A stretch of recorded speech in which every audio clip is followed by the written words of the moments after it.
All right. So tonight we are going to continue Eight Cousins with Chapter 15, Earrings. Rose's sprain proved to be a serious one, owing to neglect, and Dr. Alec ordered her to lie on the sofa for a fortnight at least, whereat she groaned dismally, but dared not openly complain, lest the boys turn upon her with some of the wise little sermons of the patient, which she had delivered for their benefit. It was Mac's turn now, and honorably did he repay his debt, for as school was still forbidden, he had plenty of leisure, and devoted most of it to Rose. He took many steps for her, and even allowed her to teach him to knit, after assuring himself that many a brave Scotchman knew how to click the pricks. She was obliged to take a solemn vow of secrecy, however, before he would consent, for though he did not mind being called Giglamps, Granny was more than his boyish soul could bear, and at the approach of any of the clan his knitting vanished as if by magic, which frequent chucking out of sight did not improve the stripe he was doing for Rose's new afghan. She was busy with this pretty work one bright October afternoon, all nicely established on her sofa in the upper hall, while Jamie and Pokey, lent for her amusement, were keeping house in a corner, with Comet and Rose's old doll for their children's. Presently Phoebe appeared with a card. Rose read it, made a grimace, then laughed and said, "I'll see Miss Bliss," and immediately put on her company face, pulled out her locket, and settled her curls. "You dear thing, how do you do? I've been trying to call every day since you got back, but I have had so many engagements, I really couldn't manage it till today. So glad you are alone, for mamma said I could sit a while, and I brought my lace work to show you, for it's perfectly lovely," cried Miss Bliss, greeting Rose with a kiss, which was not very warmly returned, though Rose politely thanked her for coming, and bid Phoebe roll up the easy chair. "How nice to have a maid," said Annabel, as she settled herself with much commotion. "Still, dear, you must be very lonely, and feel the need of a bosom friend." "I have my cousins," began Rose with dignity, for her visitor's patronizing manner ruffled her temper. "Gracious, child, you don't make friends with those great boys, do you? Mamma says she really doesn't think it's proper for you to be with them so much." "They are like brothers, and my aunts do think it's proper," replied Rose rather sharply, for it struck her that this was none of Miss Bliss's business. "I was merely going to say I should be glad to have you for my bosom friend, for Hattie Mason and I have had an awful quarrel, and don't speak. She is too mean to live, so I gave her up. Just think, she never paid back one of the caramels I've given her, and never invited me to her party. I could have forgiven the caramels, but to be left out in that rude way was more than I could bear. I told her never to look at me again as long as she lived." "You are very kind, but I don't think I want a bosom friend, thank you," said Rose, as Annabel stopped to bridle and shake her flaxen head over the delinquent Hattie Mason. Now in her heart Miss Bliss thought Rose a stuck-up puss, but the other girls wanted to know her and couldn't. The old house was a charming place to visit. The lads were considered fine fellows, and the Campbells are one of our first families, mamma said. So Annabel concealed her vexation at Rose's coolness, and changed the subject as fast as possible. "Studying French, I see. Who is your teacher?" she asked, flirting over the leaves of Paul and Virginia that lay on the table. "I don't study it, for I read French as well as English, and uncle and I have often spoken it for hours. He talks like a native and says I have a remarkably good accent." Rose really could not help this small display of superiority, for French was one of her strong points, and she was vain of it, though she usually managed to hide this weakness. She felt that Annabel would be the better for a little crushing, and could not resist the temptation to patronize in her turn. "Oh, indeed," said Miss Bliss rather blankly, for French was not her strong point by any means. "I am to go abroad with uncle in a year or two, and he knows how important it is to understand the languages. Half the girls who leave school can't speak decent French, and when they go abroad they are so mortified. I shall be very glad to help you if you like." for of course you have no one to talk with at home. Now Annabel thought she looked like a wax doll, had feelings within her instead of sawdust. His feelings were hurt by Rose's lofty tone. She thought her more stuck up than ever, but did not know how to bring her down, yet longed to do it, for she felt as if she had received a box on the ear, and involuntarily put her hand up to it. The touch of an earring consoled her, and suggested a way of returning tit for tat in a telling manner. Thank you, dear, I don't need any help, for our teacher is from Paris, and of course he speaks better French than your uncle. Then she added with a gesture of her head that set the little beer's bells on her ears tingling. How do you like my new earrings? Papa gave them to me last week, and everyone says they are lovely. Rose came down from her high horse with a rapidity that was comical, for Annabel had the upper hand now. Rose adored pretty things, longed to wear them, and the desire of her girlish soul was to have her ears bored. Only Dr. Alec thought it foolish, so she never had done it.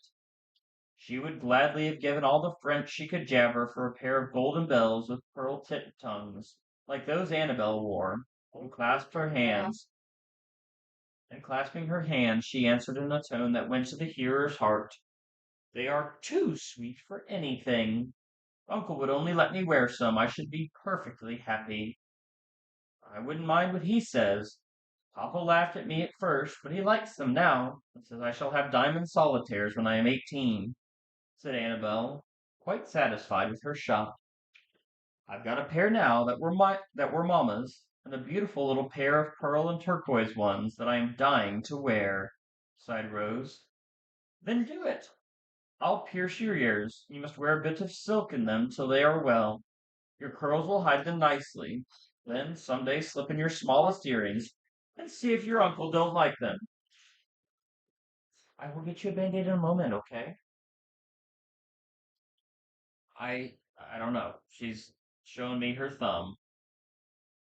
I asked him if it wouldn't do my eyes good once they were red. He only laughed. People do cure weak eyes that way, don't they? Yes, indeed, and yours are sort of red. Let me see. Yes, I really think you ought to do it before they get worse, said Annabel, peering into the large, clear eye offered for inspection. Does it hurt much? Asked Rose, wavering. Oh dear, no. Just a prick and a full, and it's all over. I've done lots of ears, and know just how. Come, push up your hair and get a big needle. Don't quite like to do it without asking Uncle's leave, faltered Rose, when all was ready for the operation. Did he ever forbid it? Demanded Annabel, hovering over her prey like a vampire. No, never. Then do it, unless you are afraid, cried Miss Bliss, bent on accomplishing the deed.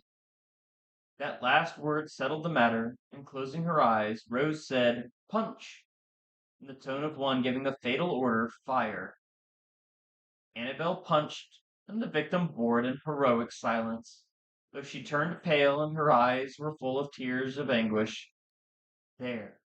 Now pull the bits of silk often, and cold cream your ears every night. You'll soon be ready for the rings, said Annabel, well pleased with her job. For the girl who spoke French with a fine accent lay flat upon the sofa, looking as exhausted as if she had had both ears cut off. It does hurt dreadfully, and I know Uncle won't like it, sighed Rose, as remorse began to gnaw. Promise not to tell, or I shall be teased to death, she added anxiously, entirely forgetting the two little pitchers, gifted with eyes as well as ears, who had been watching the whole performance from afar. Never. Mercy me, what's that? And Annabel started as a sudden sound of steps and voices came up from below. It's the boys. Hide the needle. Do my ears show? Don't breathe a word, whispered Rose, scrambling about to conceal all traces of their iniquity from the sharp eyes of the clan. Up they came, all in good order, laden with the proceeds of a nutting expedition, for they always reported to Rose and paid tribute to their queen in the handsomest manner. How many and how big? We'll have a grand roasting frolic after tea, won't we? Said Rose, plunging both hands into a bag of glossy brown nuts, while the clan stood at ease and nodded to Annabel. That lot was picked especially for you, Rosie. I got every one myself, and they are extra whackers, said Mac, presenting a bushel or so. You should have seen Gig Lamps when he was after them. He pitched out of the tree and would not have broken his blessed old neck if Arch had not caught him, observed Steve as he lounged gracefully in the window seat. You needn't talk, Dandy, when you didn't know a chestnut from a beech, and kept on thrashing till I told you of it, retorted Mac, festooning himself over the back of the sofa, being a privileged boy. I don't make mistakes when I thrash you, old worm, so you'd better mind what you are about, answered Steve without a ray of proper respect for his elder brother. It is getting dark, and I must go, or mamma will be alarmed, said Annabel, rising in sudden haste, though she hoped to be asked to remain to the nut party. No one invited her, and all the while she was putting on her things and chatting to Rose, the boys were telegraphing to one another the sad fact that someone ought to escort the young lady home. Not a boy felt heroic enough to cast himself into the breach, however. Even polite Archie shirked the duty, saying to Charlie as they quietly slipped into an adjoining room, I'm not going to do all the gallivanting. Let Steve take the chit home, and show his manners. Be hanged if I do, answered Prince, who disliked Miss Bliss because she tried to be coitish with him. Then I will. And to the dismay of both recreant lads, Dr. Alec walked out of the room to offer his services to the chit. He was too late, however, for Mac, obeying a look from Rose, had already made a victim of himself and trudged meekly away, wishing the gentle Annabel at the bottom of the Red Sea. Then I will take this lady down to tea, as the other one has found a gentleman to go home with her. I see the lamps are lighted now, or lighted below, and I smell a smell which tells me that Auntie has something extra nice for us tonight. As he spoke, Dr. Alec was preparing to carry Rose downstairs as usual, but Archie and Prince rushed forward, begging with penitent eagerness for the honor of carrying her in an armchair. Rose consented, fearing that her uncle's keen eye would discover the fatal bits of silk. So the boys crossed hands, and taking a good grip of each curly pate, she was borne down in state, while the others followed by way of the banisters. Tea was ordered earlier than usual, so that Jamie and his dolly could have a taste, at least, of the holiday fun, for they were to stay till 7, and be allowed 12 roasted chestnuts apiece, which they were under bonds not to eat till next day. Tea was dispatched rapidly, therefore, and the party gathered round the wide hearth in the dining room, where the nuts were soon dancing gaily on hot shovels, or bouncing out among the company, thereby causing delightful panics among the little ones. Come, Rosie, tell us a story while we work, for you can't help much and must amuse us as your share, proposed Mac, who sat in the shade pricking nuts, and who knew by experience what a capital little Scheherazade his cousin was. Yes, we poor monkeys can't burn our paws for nothing. So tell away, pussy. Sissy, shh. I'm reading, Becky. Why don't you go get in your bed? Well, I happen to have a little story with a moral to it in mind, and I will tell it, though it is intended for younger children than you, answered Rose, who was rather fond of telling instructive tales. Fire away, said Gordy, and she obeyed, little thinking what a disastrous story it would prove to herself. But once upon a time a little girl went to see a young lady who was very fond of her. Now the young lady happened to be lame, had to have her foot bandaged up every day. So she kept a basket full of bandages, all nicely rolled and ready. The little girl liked to play with this basket, and one day, when she thought no one saw her, she took one of the rolls without asking leave, and put it in her pocket. Here Pokey, who had been peering lovingly down at the 5 warm nuts that lay at the bottom of her tiny pocket, suddenly looked up and said, "Oh!"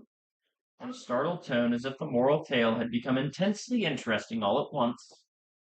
Rose heard and saw the innocent betrayal of the small sinner, and went on in a most impressive manner, while the boys nudged one another and winked as they caught the joke.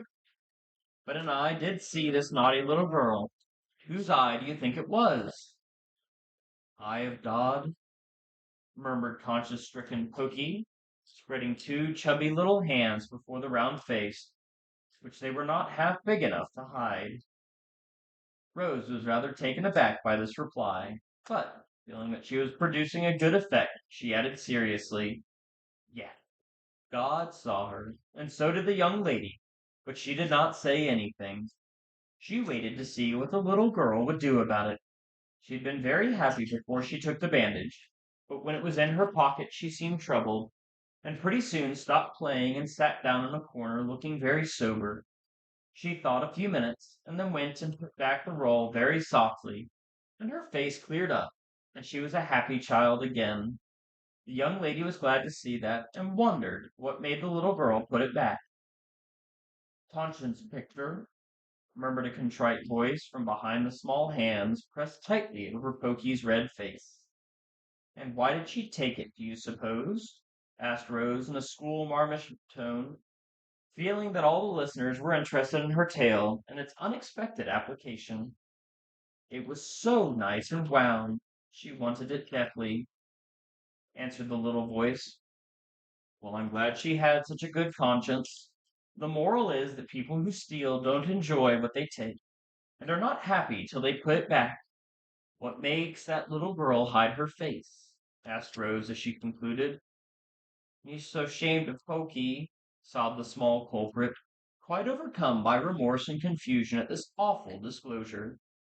"Come, Rose, it's too bad to tell her little tricks before every one, and preach at her in that way. You wouldn't like it yourself," began Dr. Alec, taking the weeper on his knee and administering consolation in the shapes of kisses and nuts. Before Rose could express her regret, Jamie, who had been reddening and ruffling like a little turkey cock for several minutes, burst out indignantly, bent on avenging the wound given to his beloved Dolly. "I know something bad that you did, and I'm going to tell right out. You thought we didn't see you, but we did. And you said Uncle wouldn't like it, and the boys would tease. And you made Annabel promise not to tell. And she punched holes in your ears to put earrings in. So now, and that's much better than to take an old piece of rag, and I hate you for making my Pokey cry." Jamie's somewhat incoherent explosion produced such an effect that Pokey's small sin was instantly forgotten, and Rose felt that her hour had come. "What?" cried the boys in a chorus, dropping their shovels and knives to gather round Rose, for a guilty clutching at her ears betrayed her, and with a feeble cry of "Annabel made me," she hid her head among the pillows like an absurd little ostrich. "Now she'll go prancing round with bird cages and baskets and carts and pigs, for all I know, in her ears, as the other girls do, and won't she look like a goose?" asked one tormentor, tweaking a curl that strayed out from the cushions. "I didn't think she'd be so silly," said Mac in a tone of disappointment that told Rose she had sunk in the esteem of her wise cousin. "That Bliss girl is a nuisance, not to be allowed to come here with her nonsensical notions," said the prince, feeling a strong desire to shake that young person as an angry dog might shake a mischievous kitten. "How do you like it, uncle?" asked Archie, who, being the head of a family himself, believed in preserving discipline at all costs. "I am very much surprised, but I see she is a girl after all, and must have her vanities like all the rest of them," answered Dr. Alec, with a sigh as if he had expected to find Rose a sort of angel, above all earthly temptation. "What shall you do about it, sir?" inquired Gordy, wondering what punishment would be inflicted on a feminine culprit. "As she is fond of ornaments, perhaps we'd better give her a nose ring, too. I have one somewhere that a Fiji belle once wore. I'll look it up." And, leaving Pokey to Jamie's care, Dr. Alec rose as if to carry out his suggestion in earnest. "Good, good. We'll do it right away. Here's a gimlet, so you hold her, boys, while I get her dear little nose all ready," cried Charlie, whisking away the pillows as the other boys danced about the sofa in true Fiji style. It was a dreadful moment, for Rose could not run away. She could only grasp Olivia. No, no. Give Maddie back her Give Maddie back her water. Olivia, you need to go get in your bed. Go get in your bed. That's Jenny. Go on. It was a dreadful moment, for Rose could not run away. She could only grasp her precious nose with one hand and extend the other, crying distractedly, Oh, uncle, save me, save me! Of course he saved her, and when she was securely barricaded by his strong arm, she confessed her folly in such humiliation of spirit that the lads, after a good laugh at her, decided to forgive her and lay all the blame on the tempter, Annabel. Even Dr. Alec relented so far as to propose 2 gold rings for the ears, instead of 1 copper one for the nose, a proceeding which proved that if Rose had all the weakness of her sex for jewelry, he had all the inconsistency of his in giving a pretty penitent exactly what she wanted, spite of his better judgment. And that is the end of chapter 15.